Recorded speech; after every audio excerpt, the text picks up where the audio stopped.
오늘 하나님 말씀은 고린도전서 9장 27절입니다. 고린도전서 9장 27절 말씀을 제가 받들어 읽어드리겠습니다. 내가 내 몸을 억제하여 복종케 함은 다른 사람들에게 전파한 후에 어떻게 해서든지 내 자신이 버림받지 않게 하려는 것이라. 잠깐 말씀을 위해서 기도드리겠습니다. 아무런 소망도 또 기대할 수도 없는 죄인된 삶을 살아가던 저희들에게 구원을 허락하셔서 하나님의 자녀로 살아갈 수 있는 특권을 주셔서 참으로 감사를 드립니다. 저희들이 구원받은 이후에 하나님의 자녀로서 부끄럽지 않는 또 종으로서 일꾼으로서 합당한 삶을 살고 있는지 다시 한번 자신을 돌아보는 계기가 되게 인도해 주시고, 또 저희들의 신분에 걸맞는 하나님의 자녀로서 주님을 영화롭게 해드릴 뿐만 아니라 세상에 나가서 믿지 않는 많은 사람들을 주님께로 이겨볼 수 있는 그런 도구로 쓰임받을 수 있는 저희의 생애가 되기를 다시 한번 간절히 구하고 합니다. 뿐만 아니라 저희들이 주님의 도구로 쓰임받는 데 있어서 버려짐을 받지 않도록 늘 준비하고 또 주님의 일을 위해서 애쓰고 수고하는 가운데 주님 만났을 때 잘했다고 칭찬 들을 수 있는 저희들의 삶이 되도록, 또 저희들이 이 세상에 썩어질 것들에 대한 욕심과 또 미련이 아니라 하늘에 있는 소망을 가지고 하루하루를 승리하며 살아가는 저희들의 생애가 되도록 도와주시옵소서. 다시 오실 우리 주 예수 그리스도의 이름으로 기도드렸습니다. 토사구팽이라는 고사성어를 들어보신 적 있으시죠?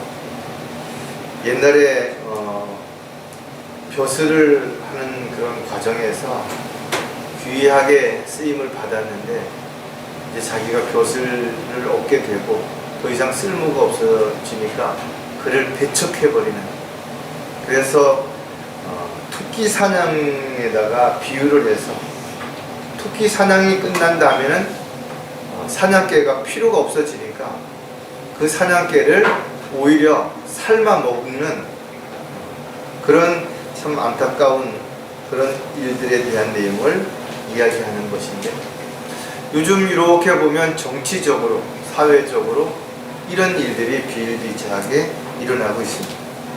사업하는 사람들도 마찬가지죠. 처음에 돈이 없으니까 두 사람이 힘을 합쳐서 동업을 합니다. 그런데 어느 순간에 네가 잘했니, 또 내가 더 열심히 했느니, 내가 더 공이 크느니 이래가지고 결국은 함께 하지 못하고 서로 간에 다툼과 분열과 결국은 원수가 되는 그런 일들이 일어나고 있는 거죠. 정치적으로는 말할 것도 없죠. 기껏 쓰임받던 사람들 하루아침에 쫓아내기도 하고 스스로 도망가기도 하고 버리기도 하고, 입안에 혀처럼 부려먹다가도 자기의 입지가 굳어지고 또 뭔가 더 이상 도움이 필요 없는 그런 상황에 이렇게 처하게 되면 혼식처럼 그렇게 버린다는 거죠. 이유는 다양하죠.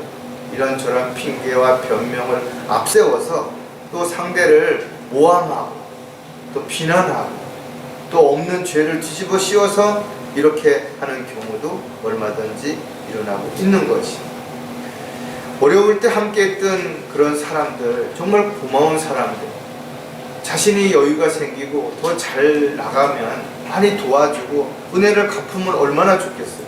그러나 배은망덕하게도 오히려 자신의 약점을 알고 또 자신의 어떤 과거의 부끄러운 모습을 기억하는 것을 생각하다 보니까 오히려 그런 사람들을 내치고 모함하고 공격하고 비난하는 이런 일들이 일어나는 것이 아담의 옛 성품을 가진 타락한 죄성에서부터 비롯된다는 것을 우리는 알고 있습니다.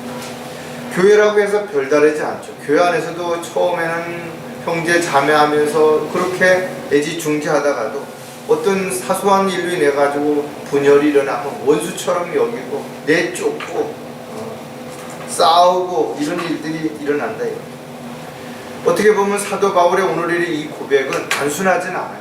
우리가 이 고린도전서 내용을 쭉 한번 읽어보면 육신적인 그리스도인들에게 주는 바울의 메시지지만, 특히 고린도전서 9장에 나와 있는 이 내용들은 사도 바울이 복음을 전파하면서 많은 어려움이 있었죠. 대접을 받을 만한 그런 자격과 그럴 어떤 상황인데도 불구하고 그가 그런 걸 다 포기하고 오직 복음 사역을 위해서 애쓰고 수고하는 가운데 어느 날 자신을 돌아보니까 내가 그동안 참 많은 사람들을 주님께로 인도했는데 나도 순식간에 세상으로부터 유혹에 넘어간다든지 미혹에 빠진다든지 그래서 믿음에 대해서 이탈하거나 실족할 수도 있다는 생각을 하게 됐을 때 이런 고백을 하는 거예요.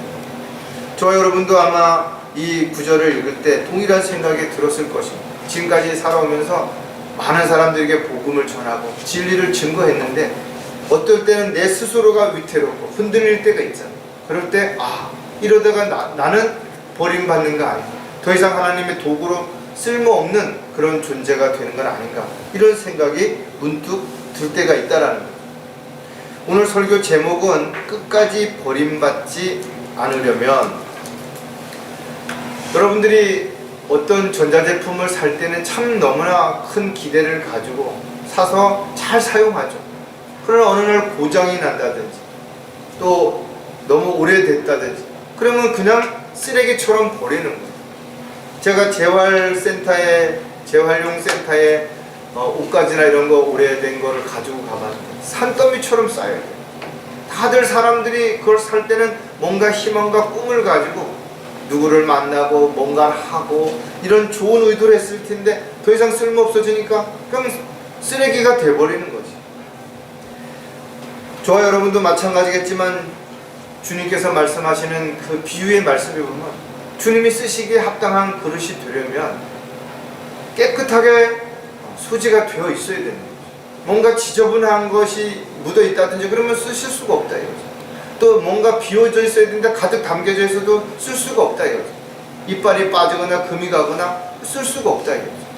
저 여러분도 마찬가지로 주님께서 언제든지 쓰실 수 있는 도구가 되려면 항상 자신을 정결케 해야 돼요. 있어야 할 자리에 있어야 돼요. 필요할 때 언제든지 쓰실 수 있도록 자신을 비우고 모든 걸 내어드릴 수 있는 헌신된 그런 자세가 반드시 필요하다라는 거죠. 사도 바울이 복음을 전파할 때 그가 힘들고 어려울 때마다 주님께서 위로와 힘을 주셨을 뿐만 아니라 함께했던 동역자들이 큰 위로와 힘이 됐다라는 거죠. 그래서 사도 바울은 이 사역을 하는 동안에 정말 힘들었지. 그러나 그 과정들이 힘든 만큼 행복했고 그것이 얼마나 소중하고 가치 있는지를 알았기 때문에 그는 온 생애를 오직 그 일에 몰두할 수 있었던 것을 우리가 알 수가 있는 겁니다. 하나님의 사역을 이루어가는 데는 혼자 할 수가 없습니다. 신실한 동력자들이 필요하고 기도의 조력자들이 반드시 필요한 거죠. 특히 힘들고 어려울 때는 격려해주고 위로해주고 또 보듬어주고 이끌어주고 이러는 형제 자매들이 없다면 믿음 생활을 지속해 가는 것은 결코 쉽지 않다라는 거예요. 비록 우리가 소수의 인원들이 모여서 경배를 드리고 또 교제를 나누고 함께 서로를 위해서 중보 기도를 하고 있지만 어떤 면에서 보면 가장 소중한 사람들이 가장 힘이 되고 가장 위로가 될 수 있는 사람들, 의외로 큰 교회에 가면 같은 교회 다니는 사람이 어떤 사람인지도 잘 몰라요. 그리고 별 관심도 없어요. 자신만 편안하게 그냥 가서 위로받고 힘을 얻었다, 그것으로 끝일 수 있어요. 그래서 손님처럼 구경꾼처럼 자기가 지체라기보다는 한 구성원이라기보다는 자신의 유익만을 위해서 살아가는 수많은 종교인들이 얼마든지 있다라는 것을 우리가 반드시 기억을 해야 될 것이죠. 따라서 저와 여러분이 어떤 경우에도 믿음에 대해서 이탈해서도 안 되겠죠. 또 우리가 마땅히 해야 할 일들을 포기하고 도망가서도 안 될 것입니다.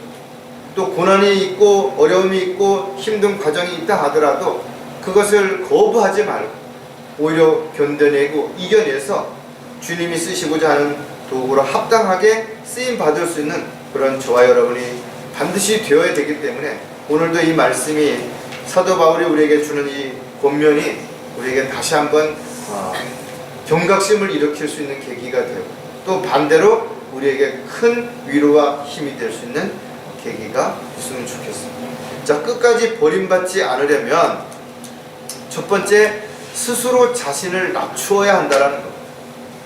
가지 많은 나무가 바람 잘 날이 없다 그러죠. 높은 가지에 올라가면 그만큼 흔들림이 크게 느껴지는 것이.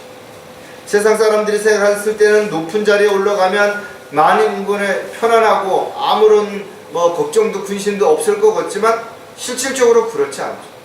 요즘 대통령이 탄핵을 받고 가서 구치소에 갇혀져 있고 매일 검문을 하고 매일 신문을 당하고 이런 모습을 보시라고. 어떤 자리에 있다라는 것이 결코 쉽지 않은 것입니다. 그곳에서 책임과 의무를 다한다라는 것은 더더욱 어렵다. 왜? 반대 세력이 있고 또 비난하는 사람, 공격하는 사람, 모함하는 사람, 별별 사람들이 있기 때문에 그렇다라는 거예요. 따라서 교회에 다니는 많은 사람들이 자신의 믿음을 자랑한다 이거죠. 참으로 안타깝다. 우리가 함부로 믿음이 나는 대단하다라고 스스로가 그렇게 자랑하면 안 되는 거지. 나는 선별됐다, 난 구별됐다, 난 특별하다, 난 특별한 은사가 있다, 이런 것을 자랑해서는 절대로 안 된다 이거죠. 예수님 당시에도 바리새인, 서기관, 종교 지도자들이 일반인들보다 훨씬 특별했죠. 성경도 많이 알고 열성도 대단했고. 그러나 주님께서는 그들을 책망하셨대요. 겉모양만 그럴듯한, 사람들에게 보이기 위해서 뭔가를 치장한 그런 것들을 회칠한 무덤과 같다라고 비유로 말씀하신 거죠.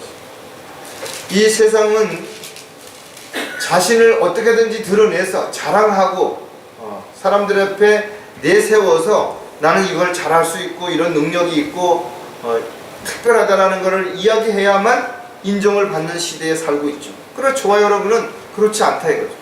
왜? 우리가 무엇을 하는지, 어떤 생각을 갖고 어떤 계획을 가지고 어떻게 어떤 자세로 살아가는지를 주님은 다 알고 계시는 거죠. 따라서 우리가 세상으로부터 인정받는 것이 아니라 하나님께 인정받는 그런 그리스도인의 삶을 살아가고자 한다면 세상에서 높이려고 자신을 자랑하고 드러낼 필요가 없다라는 거예요. 오히려 낮추고 섬기는 자세로 살아갈 때 우리는 오히려 더 주님으로부터 인정받을 뿐만 아니라 주님의 도구로 합당하게 쓰임받을 수 있는 삶이 되는 것입니다. 내가 뭘 하겠다가 아니라 주님이 뭘 하라고 했을 때 네, 그렇게 하겠습니다라고 순종하는 자세가 우리가 종으로서 반드시 필요하다. 자, 그렇다면 스스로 자신을 낮추어야 하는 이유가 여러 가지 있겠지만 그 중에 또 간단히 몇 가지를 보면 언제나 겸손해지기 위해서라는 거예요. 우리는 육신의 그 더러운 아담의 옛성품이 끊임없이 용솟음 치고 있어요. 틈만 나면 이것이 드러납니다. 그래서 남들보다 내가 더 잘났다라는 걸 의시되고 싶고 자랑하고 싶고 또 상대가 부족하면 업신여기고 깔보고 함부로 대하고 이러는 것들이 우리 안에 있는 거예요. 그래서 이런 것을 가지고 있는 한 우리는 결코 겸손해질 수가 없게 된다는 거죠. 그래서 자신을 부인하라는 거예요. 십자가를 지라는 거예요. 그래서 누군가의 대접받기를 원하는 것이 아니라 먼저 대접하라는 거죠. 섬김을 받는 것이 아니라 섬기는 자가 되라는 겁니다. 사도 바울과 함께 했던 아리스토크라고 하는 동역자가 있었는데 그는 실질적으로 그렇게 뭔가 이름이 알려지지 않았던 거죠. 그런데도 그가 사도 바울과 함께 사도 바울에게 특별히 인정을 받았던 이유는 그가 늘 묵묵히 자기 자리에서 겸손하게 열심을 다했던 것을 우리에게 하나의 예로 보여준 것입니다. 잠언 16장 19절에 보면 낮추는 자와 함께 겸손한 영을 갖는 것이 교만한 자와 함께 탈취물을 나누는 것보다 나으리라 그랬습니다. 어떻게 보면 세상적으로는 뭔가 많은 걸 갖고 높임을 받고 잘난 척하는 것이 대단히 행복하고 성공한 것처럼 보여질 수도 있겠죠. 그러나 그렇지 않다라는 거죠. 따라서 자신이 어떤 걸 가졌든 섬기고 나누고 베풀고 이러는 마음을 가지고 살아간다면 그것이야말로 가장 그리스도인다운 삶을 살아가는 것입니다. 마태복음 23장에 보면 누구든지 자신을 높이는 자는 낮아질 것이요 자신을 낮추는 자는 높아지리라 그랬어요. 주님께서 직접 제자들에게 가르치신 말씀인 것입니다. 또 베드로 역시 하나님의 능하신 손 아래 겸손하라. 때가 되면 그분께서 너희를 높여주실 것이라 그랬죠. 왜 우리가 겸손한 삶을 살아야 되는가? 겸손하게 살아갈 때 우리가 교만해지지 않을 수 있는 것입니다. 교만해졌을 때 주님으로부터 버림을 받게 된다는 사실을 우리가 분명하게 염두에 둔다면 늘 자신을 낮추는 겸손한 자가 반드시 되어야 될 것입니다. 자, 스스로 자신을 낮춰야 하는 또 다른 이유를 우리가 찾아보면 은혜를 저버리지 않기 위해서라는 거죠. 저와 여러분이 겸손하게만 사는 것만으로서는 신실한 그리스도인으로서 삶이 합당하지가 않습니다. 왜? 하나님의 은혜를 잊어버리는 순간 모든 것들이 다 무너져 내리는 것입니다. 하나님의 은혜를 생각하지 않으면 내가 잘나서, 내가 열심히 노력해서, 내가 열정이 많아서 이 모든 것들이 이루어졌다라고 결국은 자기 스스로를 높이는 결과를 가져오게 되는 것입니다. 따라서 어떤 처지에 있더라도 늘 주님의 생각을 먼저 하고 또 주님의 은혜를 먼저 기억하는 사람들은 결코 교만해지지 않고 자신을 낮추어서 겸손한 삶을 살아갈 수 있게 되기 때문에 그렇다라는 거죠. 이사야 1장 3절에 보면 소도 자기의 주인을 알고 나귀도 자기의 주인의 구유를 알건만 이스라엘은 알지 못하고 나의 백성은 깨닫지도 못하는도다. 짐승도 은혜를 입으면 주인을 위해 자신의 목숨을 내어놓는 것입니다. 그런데 은혜를 입었음에도 불구하고 그 은혜를 잊어버리는 사람들을 우리가 흔히 짐승만도 못하다, 금수만도 못하다 이런 표현을 한다 이거죠. 왜 금수만도 짐승만도 못하다 이런 말을 하는가 하면 존귀에 있어도 깨닫지 못하면 멸망하는 짐승과 같도다 라고 시편 기자가 말씀하셨던 것처럼 우리는 이런 사실을 분명히 알 수 있는 것입니다. 하나님의 은혜를 잊어버리는 순간 짐승만도 못한 먹고 마시고 즐기고 이러는 쪽에 육신적인 삶을 살아갈 수밖에 없기 때문에 그렇다라는 거예요. 여러분들이 구약성경을 읽어보면 이스라엘 백성들을 하나님께서 어떻게 인도해 내셨는지를 다 아신다 이거죠. 그러나 그들은 조금만 힘들어지면 이집트로 돌아가자, 그리고 모세를 겁박하고 모함하고 화를 내고 하나님의 말씀을 거역하고 대적하고 배반하기까지 했던 그런 많은 내용들이 그대로 기록이 되어 있어요. 저와 여러분도 하나님의 은혜를 저버리는 순간 구원의 기쁨이 사라져버립니다. 구원의 기쁨이 사라지면 역시 이 세상에 있는 것들의 마음을 빼앗기게 되고 세상을 사랑하는 삶을 살아갈 수밖에 없는 참으로 육신적인 어리석은 그런 삶이 될 수밖에 없다는 거죠.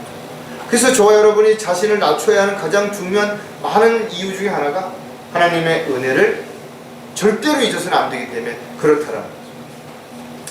또 스스로 자신을 낮춰야 하는 이유가 뭔가 하면 종의 신분을 잊지 않기 위해서라는 거죠. 많은 사람들이 한순간에 자신의 신분을 잃어버리는 거죠. 그래서 자기 주인, 자기 회사의 사장, 그의 이름을 인용해서 앞세워서 도용해서 자신의 유익을 취하는 수많은 사람들이 있다. 오늘날도 하나님의 이름을 앞세워서 자신의 배를 채우는 얼마나 많은 가짜들이 있는 것인가. 언제나 겸손하고 하나님의 은혜를 잊지 않는다 하더라도 우리가 또 하나 중요한 것은 우리의 신분이 종이라는 사실을 절대로 잊어서는 안 된다는 거예요. 왜? 종의 신분을 잊는 순간 자기가 주인인 줄 착각하게 되는 것이죠. 예수님께서는 추수할 것은 많은데 일꾼이 적다라고 한탄하셨던 것이죠. 요즘 정말 경제적으로 어렵죠. 사회적으로 힘들고 어려운 상황에 있는 것이 분명하다. 그러나 저와 여러분이 여전히 어떤 상황에 있다 하더라도 우리는 주님의 종이라는 사실을 잊지 말아야 되는 거죠. 주님의 종은 주님이 원하시고 기뻐하시는 일들을 위해서 자신을 헌신할 때 주님이 먹이시고 입히시고 필요한 것들을 공급해 주신다 분명히 약속하고 있다는 것을 우리가 기억한다면 우리가 종의 신분으로 사는 것 자체가 어떻게 보면 확실한 약속에 대한 보장이라는 것도, 보호의 확실한 근거라는 것도 우리가 알 수가 있겠죠. 누가복음 17장 10절에 그러므로 너희도 그와 같이 너희에게 명령한 모든 일을 하고 나서는 우리는 무익한 종들이라 우리가 해야 할 일들을 하였을 뿐이라고 말하라고 하시다. 저와 여러분은 사도 바울이 그랬던 것처럼 단지 우리가 주님의 도구로 쓰임받기 위해서 자신을 내어드렸으면 그 도구로 쓰임을 받은 그걸 잘하는 것이에요. 거기서 더 이상 왈가불가 자랑하고 나세 뭐 내가 어떻다, 내가 뭘 했다라고 이야기할 게 아무것도 없다라는 거예요. 왜? 능력을 주신 것도, 건강을 주신 것도, 물질을 주신 것도, 시간을 주신 것도, 용기를 주신 것도 다 주님이 그렇게 하셨다라는 거예요. 그래서 종은 어떠한 권리도 주인 앞에서 내세울 게 없다라는 거예요. 아무리 뭔가를 잘했다 하더라도 주인 앞에서 자랑할 게 없다라는 것이죠. 다만 주님이 원하시고 기뻐하시는 일들을 하면서 살았다면 그보다 더 가치 있는 종의 삶은 없는 것이죠. 주님이 원하시는 삶에 있어서 그리스도의 향기를 나타내는 그런 도구로 살았다면 그야말로 가장 멋진 삶을 살아가는 종이었다는 것을 우리가 알 수 있는 것이죠. 마지막 때는 분명히 성령께서 경고한다 했죠. 수많은 사람들이 가려운 길을 즐겁게 해줄 그런 선생들을 따라서 진리를 저버리고 배교의 길을 걷게 될 것이죠. 저와 여러분이 종의 신분을 잊고 자신을 낮추지 않는 삶이 지속이 된다. 어느 순간인가 넘어지고 버림받게 된다는 사실을 반드시 기억해야 될 것이죠. 자, 끝까지 버림받지 않으려면 두 번째가 뭔가 하면 스스로 자신이 본을 보여야 한다는 거죠. 지역교회야말로 다양한 지체들로 구성된 믿음의 집합체. 우리 몸에는 많은 장기들이 있죠. 그 장기들마다 다 역할이 있는 것입니다. 심장은 심장의 역할이 있고, 위는 위의 역할이 있고, 폐는 폐의 역할이 있고, 간은 간의 역할이 있고, 신장은 신장의 역할이 있습니다. 그뿐만 아니죠. 눈, 코, 입, 귀, 손, 발 어느 것 하나 소중하지 않은 게 아무것도 없는 것이. 마찬가지로 지역교회 안에도 마찬가지입니다. 그런데 다 자기가 잘났다고, 자기가 특별하다고 생각을 하면 왜 서로 다툼이 일어나지 않고 분열이 일어나지 않고 오해가 생기지 않겠냐라는 거죠. 교회 안에도 마찬가지. 서로를 이해하고 배려하고 섬기고 사랑해야 할 그런 형제 자매들이 내가 더 믿음이 좋다, 내가 더 열정이 있다, 내가 더 헌신적이다, 내가 더 헌금을 많이 낸다, 내가 더 교회에서 봉사를 많이 한다, 이런 거를 자랑하면 결국은 시샘하게 되고 분열이 일어나고 다툼이 일어날 수밖에 없다라는 거죠. 교회 안에 구원받은 형제라고 해서 다 같지 않습니다. 영적 성장도 다르고 믿음의 분량도 다른 것이죠. 또 각자의 역할이 그릇이 다른, 크기가 다른 겁니다. 담을 수 있는 역량이 다른 것이죠. 또 있어야 할 자리가 다른 것이죠. 그러다 보니까 서로가 서로를 인정하고 서로를 존중하지 않으면 결국은 다툼과 분열이 일어날 수밖에 없는 거죠. 그래서 교회 안에서는 뭔가를 가르치려고 하기보다는 본을 보이라는 거죠. 자신을 하지 않으면서 다른 사람 보고 이거 해라 저거 해라 이렇게 해라 저렇게 해라 이런 거는 합당하지 않다라는 거죠. 손수 스스로 일어나서 본을 보이는 거죠. 그 전에 제가 어떤 설교에서 예를 들은 것처럼 가장 훌륭한 선생은 이 휴지를 여기다 버리면 어떡하냐 하고 꾸짖는 선생보다 이 휴지를 봤으면 주워서 쓰레기통에다 넣으라고 가르치는 선생보다 본인이 직접 쓰레기통에다 휴지를 집어넣는 스승이야말로 가장 본을 보이는 훌륭한 선생이라는 것들을 제가 말씀을 드렸던 적이 있는데 마찬가지라 이거죠. 저와 여러분이 어떤 상황에서든지 간에 본을 보이는 삶을 살아갈 때 누군가가 그것을 보게 되죠. 그리고 따라하게 되고 그렇게 하는 거죠. 한 시대의 박세리라고 하는 골프 선수를 보고 수많은 그 어린 아이들이 그것을 보고 꿈을 꿨죠. 김연아라고 하는 사람을 보고 수많은 사람들이 그 꿈을 꾸잖아요. 그래서 지금의 세계적으로 유명한 골프 선수, 피겨스케이트 선수들이 나오는 이유가 거기에 있다라는 거예요. 그들이 김연아 선수라든지 박태환 선수라든지 박지성 선수라든지 이런 분들이 직접 나서서 골프 가르치고 축구 가르치고 그런 적이 없어요. 그들이 살아가는 모습이 많은 사람들에게 꿈이 되고 본이 됐다라는 거예요. 저와 여러분도 마찬가지로 믿음의 본을 보이는 삶을 살아갈 때 많은 형제 자매들에게 기회를 주는 것이, 용기를 주는 것이, 시작할 수 있는 확신을 주게 되는 것이다. 따라서 저와 여러분이 많은 부분에서 부족하고 어렵다고 하더라도 서로 간의 중보 기도를 통해서 또 서로를 이해하고 배려하고 섬기고 사랑하는 가운데서 함께 한다면 우리의 믿음의 길은 늘 함께 동행할 수 있게 될 것이고, 주님이 오실 때까지 한 사람도 실족하지 아니하고 모두가 승리하는 삶을 통해서 주님 앞에 잘했다고 칭찬받는 그런 삶이 반드시 이루어지게 될 것입니다. 자, 스스로 자신이 본을 보여야 하는 이유도 수도 없이 많지만 그 중에 몇 가지를 또 생각을 해보면, 알고 있는 것들을 실천하기 위해서라는 거죠. 많은 사람들이 믿음으로 뭔가를 믿는다라고 말하는 것이, 그러나 그 믿음을 실행에 옮기지는 않는 거예요. 왜? 실행에 옮기는 과정에서는 힘들고 어렵고 손해와 많은 문제가 발생하기 때문에 그렇습니다. 많은 부모가 자식을 야단을 칩니다. 너 그렇게 살지 마라. 똑바로 해라. 그런데 그 부모가 하는 행동이나 말이나 그의 삶을 보면 누가 보더라도 엉망진창이라. 그렇다면 그 자식들이 뭘 보고 배우냐고요. 부모는 아이의 거울이다 그랬어요. 대부분의 사람들이 부모를 통해서 많은 것을 어렸을 때부터 배우는 것이. 동물들도 보면 보통 한 2년이나 3년 동안 새끼를 다리고 다니면서 무엇을 먹어야 되고 무엇은 먹지 말아야 되고 어디를 가야 되고 어디는 가지 말아야 되고 뭐는 조심해야 되고 이런 걸 가르치는 것처럼 마찬가지라. 저 여러분도 마찬가지로 믿음의 생활도 누군가의 본을 보면서 배우는 것처럼 우리의 삶 자체도 마찬가지입니다.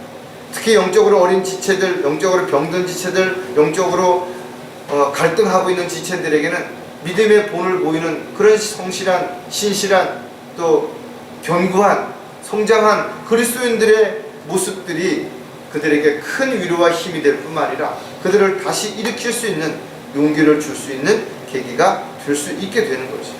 따라서 낙심했다가도 좌절했다가도 다시 일어나고 다시 멈췄다가도 앞으로 나아갈 수 있게 되는 원동력이 될 수 있기 때문에 저와 여러분이 성경을 많이 아는 것도 중요하지만 알고 있는 것들을 실천하는 것이 훨씬 더 의미 있고 가치 있다. 데살로니가 후서 3장 9절에 보면 이는 우리에게 권리가 없어서가 아니요 다만 우리가 스스로 너에게 본을 보여 우리를 본받게 하려 하면. 사도 바울이 복음을 전하면서도 마찬가지로 굶고 헐벗고 그랬을 때 내가 먹을 권리가 없냐 이거죠. 내가 편안하게 잘 권리가 없냐 이거죠. 이렇게 하나님의 일을 하는데 육신적인 내가 도움을 받는다면 무엇이 잘못되냐 이거죠. 하지만 그가 그 권리를 다 쓰지 않은 것은 하나님 앞에 상을 받기 위해서라는 것이죠. 저와 여러분도 충분히 잘 살 수 있고 누릴 수 있고 즐길 수 있죠. 그럼에도 그런 것들을 하지 않고 스스로 고난을 참여하고 어려움을 스스로 이겨내는 이유는 우리가 주님 앞에 갔을 때 잘했다고 칭찬받기 위해서 그렇게 한다는 것을 기억한다면 결코 우리가 지금 살아가는 삶이 고단하고 힘들다 하더라도 불행한 삶이 절대로 아니라는 것을 우리는 확신할 수 있게 되는 것이죠. 자, 스스로 자신이 본을 보여야 하는 또 다른 이유가 뭔가 하면 믿음으로 위로와 힘을 주기 위해서라는 거죠. 여러분이 가장 힘들 때 누가 생각이 나요? 대부분 부모가 생각이 나거나 아니면 친한 친구, 또 함께 했던 선배, 동료 이런 사람들이 생각이 나겠죠. 세상 사람들은 자신의 이야기를 들어주고 힘들 때 도움을 주고 또 위로와 용기를 줬던 사람들을 기억하고 그들에게 감사하는 마음을 가지고 살아간다 이거죠. 하지만 분명한 것은 아무리 그렇다 하더라도 아무리 훌륭하고 돈이 많은 부모라 하더라도 모든 걸 다 해줄 수는 없죠. 불가능하다 이거죠. 하지만 저와 여러분은 우리가 믿는 하나님은 전지전능하신 하나님, 불가능한 것이 없으신 그런 하나님을 우리가 믿고 있다 이거죠. 따라서 우리의 믿음이야말로 가장 큰 힘이 되고 사람들에게 위로와 힘을 줄 수 있는 근거가 될 수 있다는 것도 분명하다 이거죠. 야고보서 1장 6절에도 오직 믿음으로 구하고 아무것도 의심하지 말라. 의심하는 자는 마치 바람에 밀려 요동하는 바다 물결과 같으니. 우리가 믿는다고 말만 하는 것이 아니라 정말 믿었으면 의심하지 말아요. 하나님의 약속을 의심하지 말고, 하나님이 우리에게 보여주신 모든 것들을 기록해 놓은 성경을 의심하지 않는다면 우리는 어떠한 상황에도 흔들리지 않을 수 있습니다. 어떠한 상황에도 낙담하거나 좌절하지 않을 수 있다라는 것. 오히려 세상 사람들은 불안하고 두려워하고 염려하는 그런 일들을 우리에게 닥쳤을 때도 우리는 오히려 하나님의 말씀 안에서 위로와 힘을 얻을 뿐만 아니라 하나님의 그 약속이 우리에게 큰 도전이 되고 또 새롭게 시작할 수 있는 기회를 줄 수 있다는 것을 우리는 분명히 알 수 있죠. 따라서 이 세상에서 우리가 고난을 받고 비난을 받고 조롱을 당한다 할지라도 하나님의 확실한 소망 가운데 살아가고 있다면 오히려 그것은 가장 큰 위로가 되죠. 가장 큰 힘이 될 겁니다. 왜? 우리가 받는 이 고난은 장차 받을 삶과 유업에 비교할 수가 없을 정도로 놀라운 하나님의 은혜와 사랑을 보상으로 받을 것이기 때문에 그렇다는 겁니다. 따라서 여러분이 어느 곳에서 무엇을 하든지 가장 중요한 것은 내가 누군가에게 나눌 수 있다면, 도울 수 있다면, 위로해 줄 수 있다면, 힘이 될 사람이 있다면, 또 그들에게 힘들고 어려울 때 생각날 수 있게 된다면 그것이야말로 가장 믿음의 본을 보이는 삶을 살아가고 있는 한 부분임을 우리가 꼭 기억을 해야 될 것입니다. 자, 스스로 자신이 본을 보여야 하는 또 다른 이유가 뭔가 하면 그릇에 합당하게 쓰임받기 위해서라는 거예요. 여러분은 자신을 그릇에 비유한다면 어느 정도 크기, 또 어떤 모양, 어떤 용도로 빚어졌는지를 한 번쯤 생각해 보신 적이 있으세요? 왜냐하면 하나님께서는 토기장로로서 토기를 빚으실 때 분명한 목적을 가지고 빚으셨다 이거죠. 그냥 빚으신 거 아니에요. 크기도 모양도 색깔도 굽는 과정도 다 하나님께서는 계획이 있으셨다라는 거죠. 그래서 모든 것들은 하나님이 창조하신 작품은 분명한 목적이 있는 거죠. 하나님의 선한 목적에 따라서 여러분을 저를 빚으셨다면 그 용도에 맞게 쓰임 받아야 돼요. 그 쓰임새에 합당한 곳에 있어야 됩니다. 또 그 그릇에 맞는 만큼의 뭔가를 담아야 되는 거예요. 너무 많이 담으면 넘치겠죠. 너무 또 조금 담아도 부족하다 이거죠.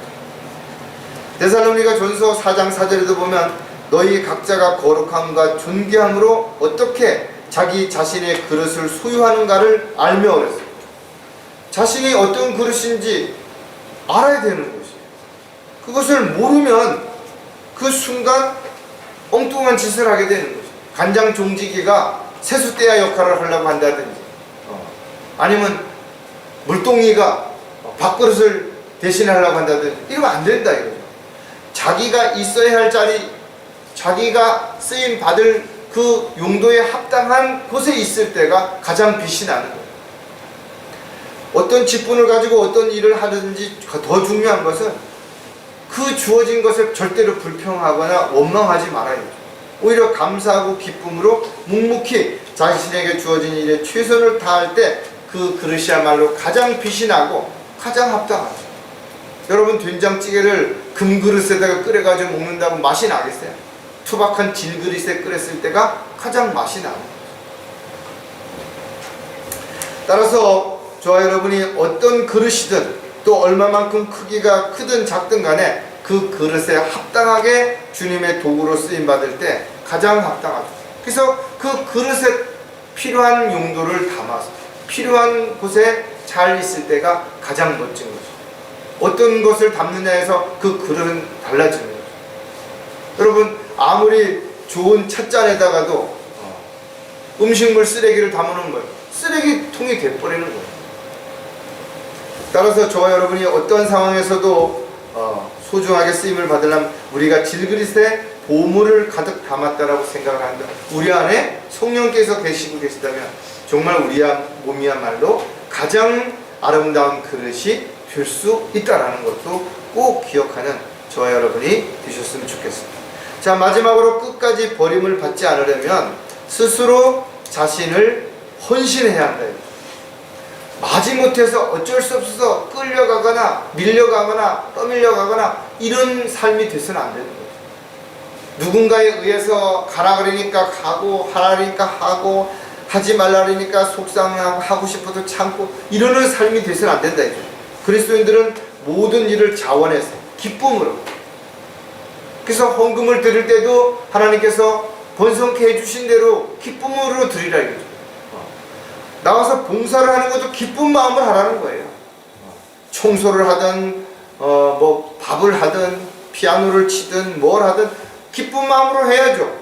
억지로 마지못해서 할 수 있는 일이라면 이거는 노동이 되는 거고, 이것은 오히려 즐겁기보다는 힘들게 느껴지기만 할 뿐이라는 거죠.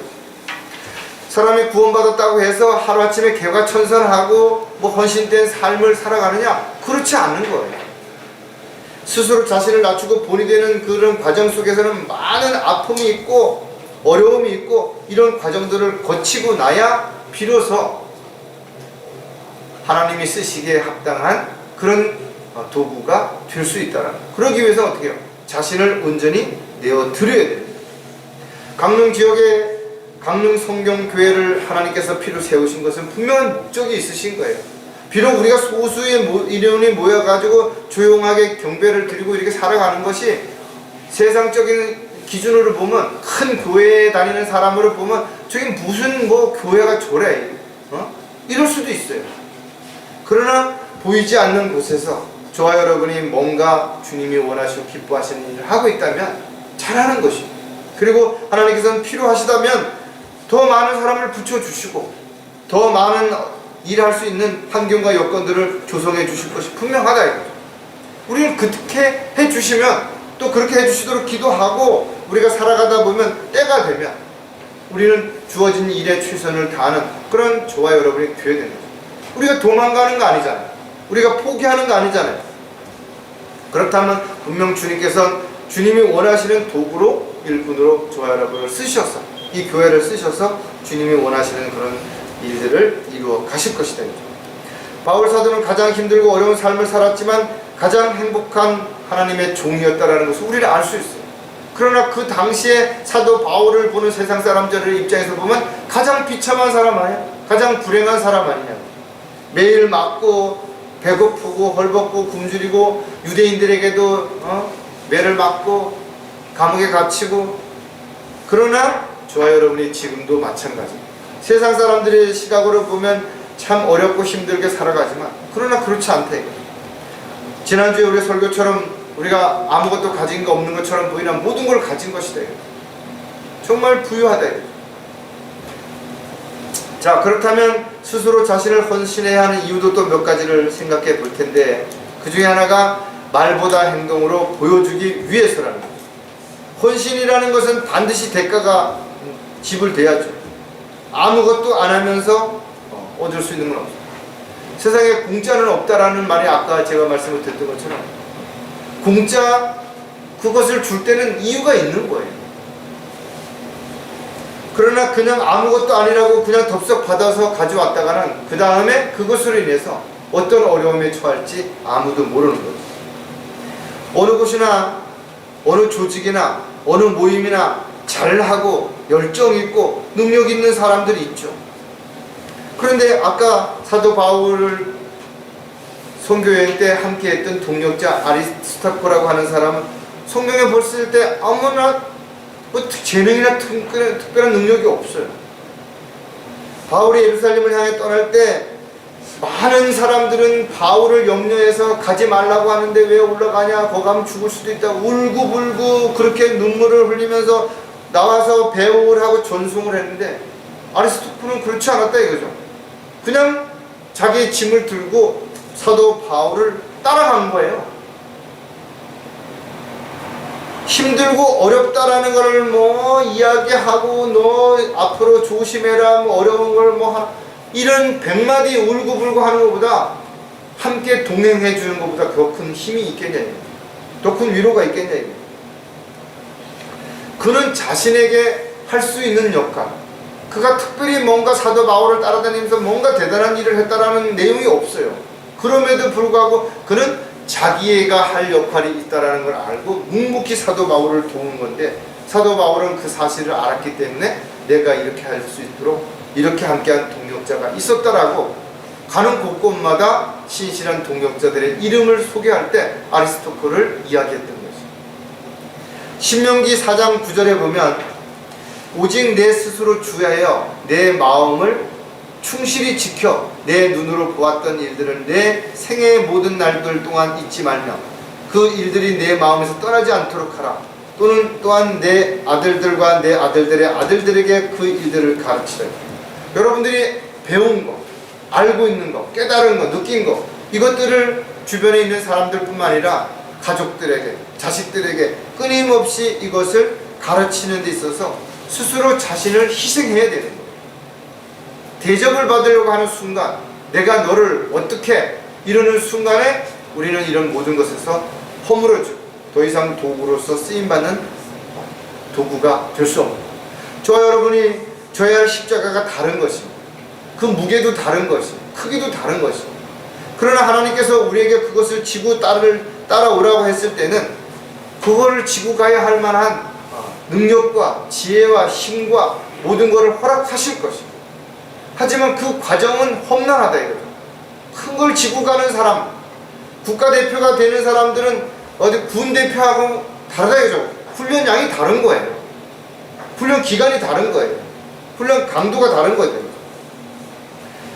아리스토크는 목사도 집사도 아니었지만 자신이 뭘 해야 될지, 자신이 어디 있어야 될지 자신의 온몸을 내어드려서 헌신하는 그런 과정 속에서 하나님의 도구로 쓰임을 받았다라는 거예요. 구원받은 그리스도인이라면 자신이 어떤 일을 얼마만큼 많이 하느냐 보다 더 중요한 것은 자신을 도구로 쓰시는 주님에게 제대로 붙들려서 쓰임을 받고 있느냐가 훨씬 더 잘 하고 있는 거라는 거예요.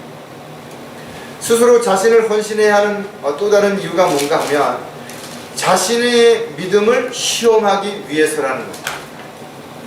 여러분의 믿음이 얼마나 대단한지, 얼마나 견고한지, 얼마나 굳게 서 있는지 어떻게 알 수 있냐 이거죠. 전쟁이 일어나야 전쟁에서 영웅이 발견되고, 정말 사나운 풍랑이 일어야 진정한 사공의 가치를 알 수 있다라는 것처럼 고난과 시련과 역경이 닥쳐야 그 사람의 믿음이 어느 정도인지를 분간할 수 있게 되는 것이죠. 따라서 저와 여러분이 자신의 삶을 헌신하지 않는다면 자신의 믿음이 어느 정도인지 알 수 있는 방법이 없어요. 내가 힘을 쓰고 또 사람들 앞에 뭔가를 가지고 있는 걸 자랑하기보다 훨씬 더 어려운 것은 참고 인내하고 기다리는 것이다 이거죠. 오늘날 많은 교회들이 역사와 부와 사람의 숫자를 자랑하고 있다. 전통과 다양한 행사를 통해서 사람들에게 인정을 받고 있다 이거죠. 그러나 더 중요한 게 뭐냐 이거죠. 과연 하나님의 피로 세운 교회가 또 하나님의 종으로서의 삶을 살아가는 저와 여러분이 어떤 자세로 살아가느냐가 훨씬 더 중요하다는 거예요. 그 중요한 것 가운데 하나가 변함없이 흔들리지 않는 믿음이 있다는 거예요. 사람이 좋을 때는 한없이 막 어떤 무슨 운동 같은 거 시작했을 때 처음에는 얼마나 막 밤낮 없이 막 하냐 이거예요. 그 지속하기가 얼마나 어려운 것인가 이거예요. 직장 생활도 뼈를 묻는다 그러지만 여기 옮기고 저기 오고 수도 없이 옮길 수도 있잖아. 한 직장에 오래 있다라는 것도 쉽지 않다 이거. 그러나 그런 모든 것들을 우리 한 번쯤 생각해 봐야 됩니다. 고린도후서 13장 5절에 너희가 믿음 안에 있는지 너희 자신을 시험하고 스스로 입증하라. 다른 사람에 의해서도 입증이 될 수 있지만 스스로를 입증해 보라 이거죠. 예수 그리스도께서 너희 안에 계신 것을 스스로 알지 못하느냐? 그렇지 못하면 너희는 버림받은 자녀들이라.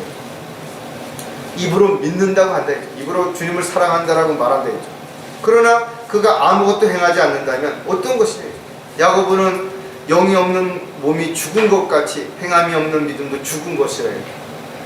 영이 없으면 거듭나지 않았다면 아무리 교회의 열정을 가지고 나가서 헌신하고 봉사한다 하더라도 하나님을 기쁘시게 해드릴 수도 없고 하나님이 원하시고 기뻐하시는 일이 뭔지 알 수도 없죠. 마찬가지라 이거죠. 아무리 입으로는 뭘 어쩌고저쩌고 해도 그걸 믿음으로 실행하지 않는다면 아무런 하나님의 능력도 나타나지 않기 때문에 그런 것입니다. 오늘날 많은 사람들이 지식적으로는 뭔가를 알고 있어요. 그 왜 열매가 맺어지지 않는 것인가? 왜 한 사람도 주님께로 이겨오지 못하는 것인가? 믿음을 실행할 수 있는 믿음이 없기 때문입니다. 사도 바울은 더 이상 너희가 이 세상과 일치하지 말고 너희 생각을 새롭게 함으로써 변화를 받아 하나님의 선하시고 기뻐하시고 온전한 뜻이 무엇인지를 입증하라 그랬죠. 입증해야 되는 거죠. 우리의 삶을 통해서, 우리의 열매를 통해서 입증되어져야 됩니다. 그렇게 하기 위해서는 자신을 헌신하지 않고는, 자신을 부인하고 십자가를 지지 않고는 그 어떤 것도 나타낼 수 없다는 겁니다. 자, 스스로 자신을 헌신해야 하는 또 다른 이유가 뭔가 하면 이 세상에서 승리하기 위해서라는 거예요. 내가 하고 싶은 거 다 하고, 내 좋은 거 다 먹고, 내 가고 싶은 거 다 가고, 내 만나고 싶은 사람 다 만나고, 그러고 편안하고 재미있고 즐겁게 사역을 할 수 있는 사람이 어디 있어요? 하나님의 도구로 쓰임받을 수 있는 사람이 어디 있냐 이거죠. 하나님의 일에는 반드시 마귀의 방해가 있는데, 마귀의 공격이 있는데 어떻게 그것이 가능하나 이거죠. 우리가 주님 앞에 헌신하려고 할 때, 하나님의 말씀을 공부하려고 할 때, 영적으로 성장하려고 할 때 반드시 마귀가 공격한다는 걸 우리가 알고 있다면 어떻게 쉽게 이 세상에서 모든 걸 얻을 수 있겠냐는 거예요. 아무것도 얻을 수 있는 건 없는 거예요. 자신의 유익을 위해 마귀의 종이 되어서 이 세상에서 인정받고 대접받는 수많은 사람들 있죠. 그런 사람들은 오히려 믿음의 선한 싸움을 싸우는 신실한 형제 자매들을 이간질시키고 회유하고 비난하고 분열을 일으킨다. 왜? 자신을 합리화시키기 위해서 그렇게 하는 것이죠. 하지만 저와 여러분이 세상을 이길 수 있는 일은 세상적인 유명한 인기도 아니고 권력도 명예도 돈도 아니라는 거죠. 오직 우리에게 주신 믿음을 통해서만 그것이 가능하다는 거예요. 요한일서 5장 4절을 보면 이는 하나님께로부터 태어난 자는 누구든지 세상을 이기기 때문이에요. 거듭난 사람, 영적으로 다시 태어난 사람들은 세상을 이길 수 있다. 왜? 세상을 이기는 승리는 이것이니 곧 우리의 믿음이래요. 거듭난 사람들만이 온전하게 믿음을 가지고 세상을 이길 수 있는 삶을 살아갈 수 있는 거죠. 예수님을 만나 불치병을 고치고 정말 문제를 해결받던 수많은 사람들이 어떻게 했어요? 예수님을 떠난 것이죠. 세상에 더 좋은 거, 더 새로운 걸 발견하니까 주님을 따라갈 이유가 없어져 버린 것이죠. 예수님을 따라다녔던 제자들조차도 예수님이 십자가에 못 박히셨을 때 떠났대. 왜? 예수님을 따라다니다가 예수님이 왕이 되면 뭔가 한 자리 할 거라고 기대했던 사람들 이제는 더 이상 희망이 없잖아요. 떠나버린 거예요. 디모데 후서에도 보면 사도 바울이 이렇게 고백한데, 대만은 이 세상을 사랑하여 나를 버리고 데살로니가로 갔고, 크리스케는 갈라디아로 갔고, 디도는 달마티아로 갔습니다. 함께했던 동역자들이 사도 바울이 옥에 갇히고 고난을 당할 때 하나 둘씩 떠났다라는 거죠. 하지만 끝까지 옆에서 함께했던 동역자들도 있었다라는 거죠. 강한 사람이 끝까지 살아남는 것이 아니라 끝까지 살아남은 사람이 진정한 강한 자라는 것을 생각해 본다면, 저와 여러분이 한때는 막 큰 일을 낼 것 같았던 많은 사람들이 있었죠. 함께 거리에서 설교하고 그랬던 사람 어디 가냐 이거. 끝까지 믿음을 지키고 달려갈 길을 마치는 저와 여러분이 되기 위해서는 자신이 종이라는 사실을 잊지 말아야 할 뿐만 아니라 종의 신분에 걸맞은 그런 삶을 살아가야 되는 거죠. 그러기 위해서는 철저하게 자신을 어떻게 해야 돼요? 낮춰야 되는 거죠. 그리고 다른 사람들에게 이렇게 해라 저렇게 해라고 명령하고 가르치기보다는 스스로 본을 보여야 될 뿐만 아니라 자신의 가진 것이 무엇이든, 능력이든 지식이든 경험이든 돈이든 명예든 권력이든 모든 것을 온전히 내어드려서 주님 쓰시기에 합당하도록 헌신하는 삶을 살아간다면 저와 여러분은 주님 앞에 버림받지 아니하고 끝까지 주님의 도구로 쓰임받다가 주님 앞에 서게 될 때 잘했다고 칭찬받게 될 것을 우리가 다시 한번 기억하는 그런 한 주가 되시기를 주님의 이름으로 부탁을 드리겠습니다. 기도하겠습니다. 하나님 아버지, 오늘도 말씀을 통해서 저희들이 어떤 자세로 어떤 믿음을 가지고 어떻게 살아야 할지를 마음에 결단할 수 있게 해주셔서 감사를 드립니다. 늘 주님이 저희들에게 함께 하실 뿐만 아니라 필요한 모든 것들을 공급해 주시고, 또 저희들이 이 땅에서 받은 모든 어려움과 고난과 역경을 반드시 보상해 주시겠다고 약속하신 그 사실을 저희들이 조금도 의심 없이 믿음 가운데서 주어진 삶 가운데 최선을 다하고 열심을 다하며 주님의 도구를 합당하게 쓰임받다가 주님 만날 수 있도록 도와주시옵소서. 다시 오실 우리 주 예수 그리스도의 이름으로 기도드렸습니다.